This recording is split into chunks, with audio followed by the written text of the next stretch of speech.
साल 2016 में उत्तर प्रदेश के हापुड़ की नहर में एक लड़की की लाश तैरती हुई पाई गई थी। तारीख थी 17 जुलाई। यूपी पुलिस ने इस पूरे मामले को ऑनर किलिंग का मामला समझा। लेकिन जब इस केस की जांच आगे बढ़ी तो 2 साल बाद दिल्ली पुलिस के सामने एक ऐसा सच आया जिसे सुनकर आपके भी होश उड़ जाएंगे। यूपी पुलिस ने जिन लोगों को कातिल ठहराया था उनकी भी उसी दिन हत्या कर दी गई थी जिस दिन उस लड़की का मर्डर हुआ था। वेद प्रकाश फैमिली हत्याकांड के नाम से चर्चित इस केस में बहुत सी चौंकाने वाली बातें सामने आईं जिसके बारे में हम आपको इस वीडियो में आज बताने वाले हैं। तो चलिए जानते हैं कि आखिर पूरा केस क्या था और हत्या करने के पीछे कातिल का क्या मकसद था। दोस्तों, इस केस में सबसे अहम किरदार 6 लोग हैं। वेद प्रकाश किरोड़ीवाल, उनकी पत्नी साधना, उनकी बेटी नैना, उनका बेटा शुभम, रितेश कटियार और अभिषेक पाल। 17 जुलाई 2016 को यूपी के हापुड़ की कैनाल में कुछ लोगों को एक महिला की लाश तैरती हुई दिखाई देती है। तो लोगों को किसी अनहोनी का एहसास हुआ। देखते ही देखते वहां पर लोगों की काफी भीड़ जमा हो जाती है, क्योंकि सभी हैरान थे कि आखिर इस नहर के अंदर लड़की की लाश कहां से आ गई। इसलिए उस इलाके के रहने वाले लोगों ने फौरन पुलिस को इन्फॉर्म किया। खबर मिलते ही पुलिस घटनास्थल पर तुरंत पहुंच जाती है। फिर पुलिस ने उस नहर में से उस शव को निकलवाया। वहीं पास में ही एक सेंट्रो गाड़ी खड़ी थी, जिससे पुलिस ने यह अंदाजा लगा लिया था कि लाश को उसी कार में लाया गया था। इसलिए पुलिस ने उस कार की छानबीन भी शुरू कर दी, पर कार से उन्हें कोई भी सुराग नहीं मिला। कार के ऊपर जो नंबर था उससे यूपी पुलिस ने पता लगाया कि वो कार दिल्ली के वजीराबाद इलाके में रहने वाले वेद प्रकाश किरोड़ीवाल की है। पर जब यूपी पुलिस नॉर्थ दिल्ली के वजीराबाद में पहुंची तो उस महिला के माता पिता और भाई घर पर नहीं थे। घर पर ताला लगा हुआ था। पुलिस ने आस पड़ोस के लोगों से पूछा तो किसी को भी इस बारे में कोई जानकारी नहीं थी कि पूरा परिवार आखिर कहाँ गया है। लड़की की पहचान नैना किरोड़ीवाल के तौर पर हुई, जो कि लगभग 21 साल की थी और दिल्ली यूनिवर्सिटी में पढ़ती थी। यूपी पुलिस ने इस केस को इस नज़रिए से देखा कि नैना का ज़रूर किसी लड़के के साथ अफेयर होगा और घरवाले उसके खिलाफ होंगे। इसीलिए समाज में अपनी इज्जत बचाए रखने के लिए लड़की के माँ बाप और भाई ने मिलकर उसकी हत्या कर दी। यूपी पुलिस ने इस मामले की जो भी तफ्तीश की उसमें पुलिस के हाथों ज़्यादा कुछ लगा नहीं। पूरा परिवार ही गायब था। इसलिए यूपी पुलिस ने जब इस केस की चार्जशीट कोर्ट में दायर की तो इसे ऑनर किलिंग का मामला बताया और कोर्ट में कहा कि लड़की के घरवाले उसकी हत्या करने के बाद फरार हो गए हैं। पुलिस की रिपोर्ट और सारी बातों को सुनने के बाद कोर्ट ने नैना के सभी फैमिली मेंबर्स को भगोड़ा घोषित कर दिया। ऐसा लग रहा था कि जैसे ये केस पूरी तरीके से ऑनर किलिंग का था और अब खत्म हो गया है। इस केस को बंद कर दिया गया था। दोस्तों, जब यूपी पुलिस ने इस मामले को ऑनर किलिंग का मामला बताकर केस को क्लोज कर दिया तो उस वक्त हत्यारों की खुशी का कोई ठिकाना नहीं था, क्योंकि चार चार लोगों को मौत के घाट उतारने के बाद भी वो ऐश भरी जिंदगी जी रहे थे। पर चाहे अपराधी कितना भी शातिर क्यों ना हो, वो कभी ना कभी पकड़ा जाता है। ऐसा ही कुछ इस हत्याकांड में भी हुआ। फिर 2 साल बाद दिल्ली की क्राइम ब्रांच ने नैना की हत्या को लेकर एक ऐसा सनसनीखेज और दिल दहला देने वाला दावा किया जिसने पूरे सिस्टम को हिला कर रख दिया।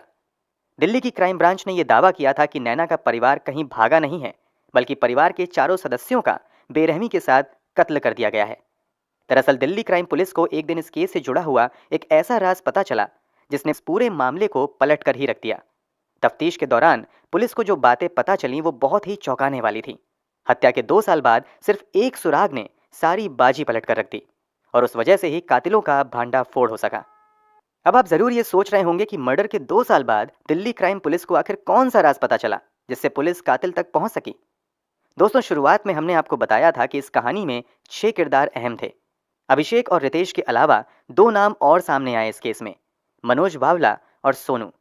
मनोज ही वो कड़ी बना जिसकी वजह से इस केस को रीओपन किया गया। हुआ कुछ यूं था, जब पुलिस ने इस केस को बंद कर दिया तो अनजाने में ही मनोज बावला नाम के लड़के ने इस वारदात के बारे में किसी को बताया था। उसने शेखी मारते हुए कहा कि 2 साल पहले उसने 4 लोगों का मर्डर किया था और आज तक क्राइम पुलिस उसे पकड़ नहीं पाई है। ये बात किसी तरह दिल्ली क्राइम पुलिस के कानों तक जा पहुंची और पुलिस ने अपनी तहकीकात फिर से शुरू कर दी। ऐसा लगने लगा था कि अब वेद प्रकाश फैमिली के हत्यारों को क्राइम पुलिस धर दबोचेगी। पर दोस्तों, इस कहानी में फिर एक बहुत ही जबरदस्त ट्विस्ट आ गया जिसने पुलिस को भी घुमा कर रख दिया। दरअसल जब इस केस की तहकीकात करते हुए पुलिस मनोज बावला तक पहुंची तो तब तक उसकी रोड एक्सीडेंट में मौत हो चुकी थी। पुलिस के हाथ एक बार फिर से खाली थे, लेकिन पुलिस ने हार नहीं मानी और अपनी जांच जारी रखी। फिर तहकीकात करते हुए पुलिस को पता चला कि मनोज बावला की दोस्ती अभिषेक पाल के साथ थी। पुलिस को अभिषेक पर शक हुआ और शक की बुनियाद पर पुलिस ने उसे गिरफ्तार कर लिया। अब सवाल यह था कि आखिर किसी की इस परिवार से क्या दुश्मनी थी जो पूरे परिवार को ही मौत की नींद सुला दिया। आखिर हत्यारे का मकसद क्या था? नैना की लाश अगर हापुड़ की नहर से मिली थी तो बाकी लोगों की लाशें कहाँ थीं? ऐसे बहुत से सवाल आपके दिमाग में भी जरूर आ रहे होंगे। तो इन सबके जवाब पाने के लिए अब पुलिस ने अभिषेक पाल से पूछताछ की। पहले तो अभिषेक ने पुलिस को चकमा देने की कोशिश की, लेकिन पुलिस ने जब अपना रवैया थोड़ा सख्त किया तो वो टूट गया। उसके बाद पुलिस के सामने उसने कुछ ऐसे सनसनीखेज खुलासे किए जिसे सुनकर पुलिस के भी होश उड़ गए। तो अभिषेक पाल ने दिल्ली क्राइम पुलिस को ऐसा क्या बताया था? इस सब के बारे में जानने के लिए हमें घटना से पहले के समय में जाना होगा। वजीराबाद के रहने वाले वेद प्रकाश किरोड़ीवाल एक फाइनेंसियर थे। उसके अलावा दिल्ली के मजनू का टीला नाम की जगह पर उनकी कपड़ों का बिजनेस भी था। उनके पास पैसों की कोई कमी नहीं थी और इसीलिए उनकी जिंदगी में सब कुछ बहुत अच्छा चल रहा था। उनके परिवार में उनकी पत्नी साधना और बेटी नैना के अलावा एक बेटा शिवम भी था। पूरी फैमिली बहुत हंसी खुशी से अपनी जिंदगी जी रही थी। लेकिन तब एक दिन कुछ ऐसा हुआ जिसकी वजह से पूरे परिवार का खात्मा कर दिया गया। वेद प्रकाश की दुकान पर रितेश कटियार नाम का एक लड़का काम करता था। उसे ऐसा लगने लगा था कि नौकरी करके वह अपने परिवार की ज़रूरतों को पूरा नहीं कर पा रहा है, इसलिए वह अपना बिजनेस शुरू करना चाहता था। पर कोई भी काम शुरू करने के लिए पैसा होना ज़रूरी है, जो उसके पास नहीं था। उसने इस बारे में वेद प्रकाश से बात की और अपनी मजबूरी बताते हुए कहा कि उसके पास काम की शुरुआत करने के लिए पैसे नहीं हैं। इस पर वेद प्रकाश उसकी मदद करने के लिए तैयार हो गए। इस तरह से रितेश कटियार ने अगस्त 2015 में वेद प्रकाश किरोड़ीवाल से 9 लाख रुपए का लोन ले लिया। जब रितेश ने कर्ज लिया था तो उस वक्त अभिषेक पाल उसका गारंटर बना था। इसके अलावा रितेश ने वेद प्रकाश किरोड़ीवाल की दुकान भी किराए पर ले ली थी। तो वेद प्रकाश किरोड़ीवाल की हेल्प से अब रितेश ने अपना काम शुरू कर दिया था। शुरू में तो सब कुछ बिल्कुल ठीक चलता रहा और हर महीने रितेश कटियार वेद प्रकाश को लोन की किस्त दे दिया करता था। लेकिन उसका बिजनेस दिन ब दिन खराब होता जा रहा था और उसे नुकसान होने लगा। लगातार होते घाटे की वजह से अब रितेश के लिए हर महीने लोन की इंस्टॉलमेंट देना और दुकान का किराया देना बहुत मुश्किल हो गया था। जब रितेश कटियार ने कर्जे की किस्त और रेंट देना बंद कर दिया तो पहले तो वेद प्रकाश किरोड़ीवाल ने उससे प्यार से कहा कि वह समय पर उसे उसका पैसा दे दिया करे।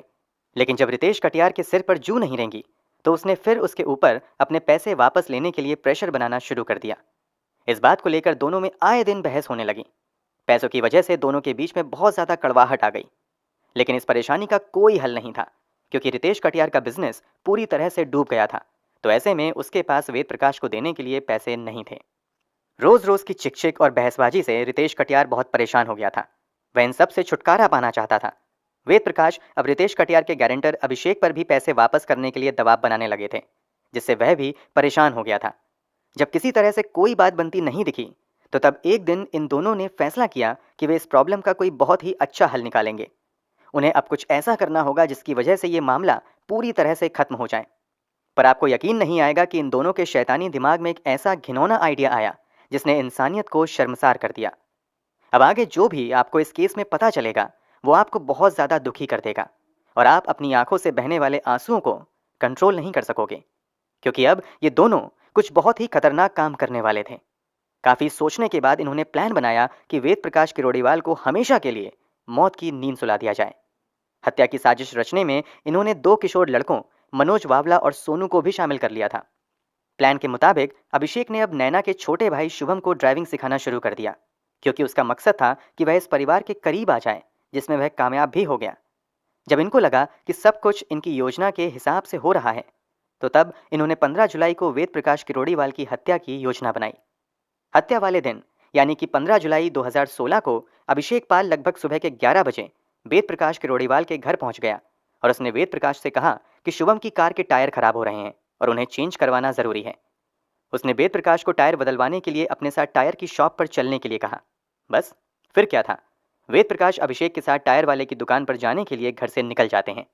वह इस बात से बिल्कुल अनजान थे कि अभिषेक उनके साथ कोई खूनी खेल खेलने वाला है, क्योंकि चाहे लाख लड़ाई झगड़ा सही, पर वेद प्रकाश को अभिषेक के ऊपर भरोसा था, क्योंकि वह उनकी दुकान पर काफ़ी समय से काम करता था। शायद यही उनकी सबसे बड़ी गलती थी, जिसकी वजह से उनकी और उनके पूरे परिवार की जान गई। कई बार हम ऐसे लोगों पर भरोसा कर लेते हैं जो आगे चलकर हमारी आस्तीन का सांप बन जाते हैं। इसलिए बहुत ज़रूरी है कि हमें दूसरे लोगों पर हद से ज़्यादा विश्वास नहीं करना चाहिए। तो अपने घर से निकलकर वेद प्रकाश गाड़ी की अगली सीट पर बैठ गए। वेद प्रकाश किरोड़ीवाल फ्रंट सीट पर बैठे हुए थे कि तभी मौका देखकर हत्यारों ने क्लच वायर लेकर उनका गला घोंटना शुरू कर दिया। वेद प्रकाश बुरी तरीके से तड़प रहे थे और अपनी जान बचाने के लिए हाथ पैर इधर उधर मार रहे थे, लेकिन सब बेकार। जब उनका शरीर ठंडा हो गया तो कातिलों ने उनके शव को कार की डिग्गी में डाल दिया। दोनों बहुत खुश थे कि उन्होंने कितनी चालाकी के साथ वेद प्रकाश किरोड़ीवाल को मौत के घाट उतार दिया। लेकिन अब इन दोनों को इस बात का डर सताने लगा कि जब वेद प्रकाश घर नहीं पहुंचेंगे तो ऐसे में वेद प्रकाश किरोड़ीवाल की पत्नी साधना और बेटा शुभम पुलिस को इस बारे में जानकारी दे सकते हैं कि वह अभिषेक के साथ घर से निकले थे।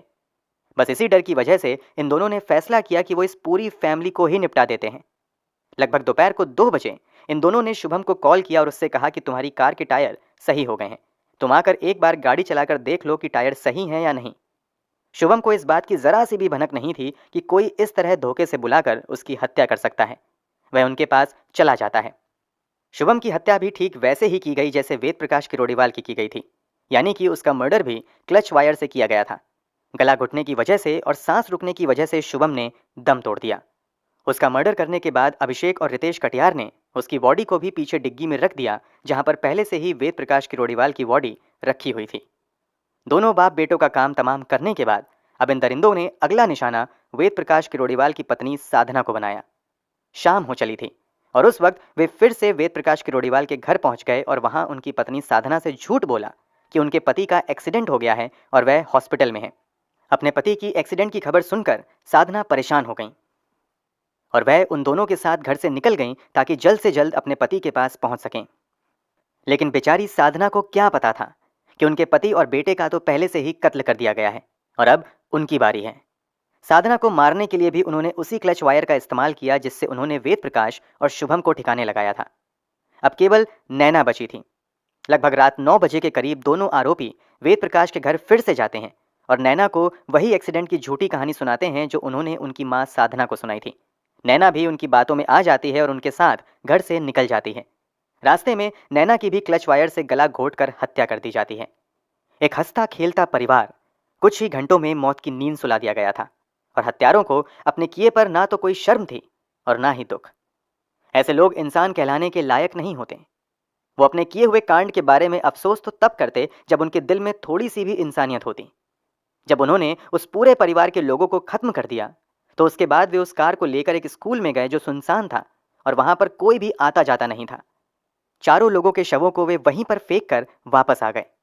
16 जुलाई की रात को ही एक बार फिर से वो चारों उस स्कूल में गए और उन्होंने सभी लाशों को मैट में लपेटा और एक बार फिर से कार की डिग्गी में रख दिया। लेकिन इस बार कार वेद प्रकाश किरोड़ीवाल की थी और ये वही सेंट्रो कार थी जो हापुड़ की नहर के पास मिली थी। वे बहुत चालाकी से अपना काम कर रहे थे ताकि किसी को भी इस हत्याकांड की भनक तक न लगे और इसलिए उन्होंने उन शवों के ऊपर परफ्यूम से भरी हुई पूरी बोतल छिड़क दी ताकि किसी को बदबू ना जा सके। सारा काम करने के बाद हत्यारे सेंट्रो कार को चलाकर यूपी के हापुड़ तक पहुंच गए और वहां पर अपर गंगा कैनाल में चारों लाशों को डाल दिया। अगली सुबह कुछ लोगों ने एक महिला की लाश को नहर में देखा और फिर पुलिस को बुलाया। बाकी 3 लोगों के शवों के बारे में आज तक कुछ पता नहीं चल सका है। इस मर्डर के मेन अक्यूज्ड रितेश कटियार ने डिप्रेशन और गिल्ट में आकर 2017 में कर लिया था। सोनू की भी मौत हो चुकी थी और बावला भी सड़क दुर्घटना में मारा गया था। जरा किस्मत तो देखिए इन लोगों की। 1 साल पहले इन्होंने 4 लोगों को निपटाया था और अब वे खुद ही इस दुनिया से जा चुके थे। दिल्ली क्राइम पुलिस ने हत्या के मास्टरमाइंड अभिषेक पाल को गिरफ्तार करके अपनी आगे की इन्वेस्टिगेशन शुरू कर दी, जिससे सारा केस खुलकर सामने आ गया। फिलहाल ये मामला कोर्ट में चल रहा है और ऐसी उम्मीद है कि आरोपी को कड़ी से कड़ी सजा मिलेगी। लेकिन अगर यूपी पुलिस साल 2016 में इस मामले को ऑनर किलिंग का केस नहीं मानती तो अभिषेक पाल इतने टाइम तक ऐश की जिंदगी नहीं गुजार सकता था। पर पुलिस के सामने ये केस कुछ इस तरीके से सामने आया कि तहकीकात के दौरान पुलिस को ये ऑनर किलिंग का मामला ही लगा। शायद हत्यारे जरूरत से ज्यादा चालाक थे जिन्होंने षड्यंत्र को बहुत ही शानदार तरीके से रचा था। पर वह कहते हैं ना कि पाप का घड़ा कभी ना कभी जरूर भरता है और हर इंसान को अपने कर्मों का फल भुगतना पड़ता है। ठीक ऐसा ही इस केस में भी हुआ। दोस्तों, इस पूरे हत्याकांड के बारे में आपकी क्या राय है? आपको क्या लगता है कि यूपी पुलिस ने आखिर सही से इन्वेस्टिगेशन क्यों नहीं की होगी? आपके हिसाब से क्या वेद प्रकाश किरोड़ीवाल ने रितेश कटियार को पैसे देकर गलती की थी, या उन्हें रितेश कटियार और अभिषेक पाल पर जरूरत से ज्यादा पैसे वापस लेने के लिए दबाव नहीं बनाना चाहिए था? आप इस केस के बारे में जो भी सोचते हैं उसके बारे में हमें कमेंट करके जरूर बताएं।